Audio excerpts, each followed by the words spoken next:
Hey everyone, it's B. You know that feeling when you set a boundary and someone just keeps pushing on it? It can leave you feeling frustrated, resentful, even questioning your own sanity. Boundaries are essential for healthy relationships. Work, family, friends, even that lady at the DMV. They're about respecting ourselves and each other. Today, we're diving into the subtle ways people test our boundaries and how to respond in a way that's both strong and compassionate. We've all been there.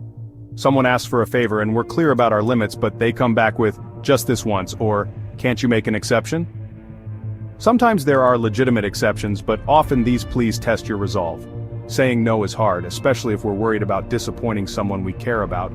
But consistently making exceptions chips away at our own needs and sends the message that our boundaries are negotiable.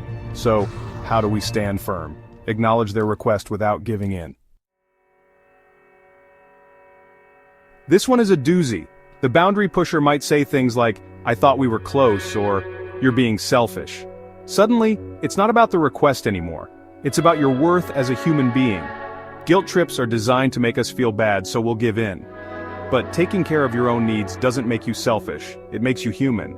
It's not selfish to have limits and enforce them. When someone tries to guilt you into crossing your boundaries, acknowledge their feelings without giving in. Some people are like toddlers in a china shop. They just can't help but poke and prod to see what happens. They might show up uninvited, forget you said no, or cross a line by accident just to gauge your reaction. This behavior often stems from a lack of respect for your limits or their own insecurities. They might be testing you because they're afraid of being rejected, or don't believe they're worthy of healthy boundaries. In these cases, call out the behavior directly. Let them know that you see what they're doing and it's not okay. This one's tough. When someone uses anger or intimidation to break down your boundaries, it can trigger our fight-or-flight response. They might yell, make threats, or try to belittle you into submission. But giving in rewards bad behavior and teaches them that this is an effective way to get what they want. It's telling them that their anger is more important than our boundaries. So, how do we respond? Stay calm and stand your ground. And finally, we have the boundary pusher who just straight up ignores your limits. They act like your boundaries don't exist, crossing them repeatedly and pretending they forgot or brushing them off as unimportant.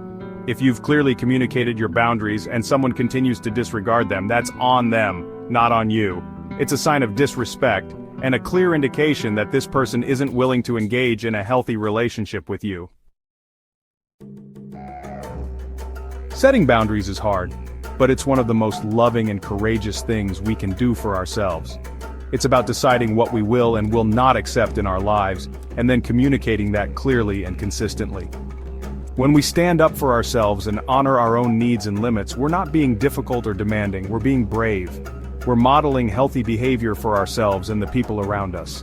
Be kind to yourself, be firm in your boundaries, and don't be afraid to walk away from relationships that consistently disregard your worth. You deserve to be treated with respect. Don't forget to like and follow us for more videos on self-care and healthy relationships.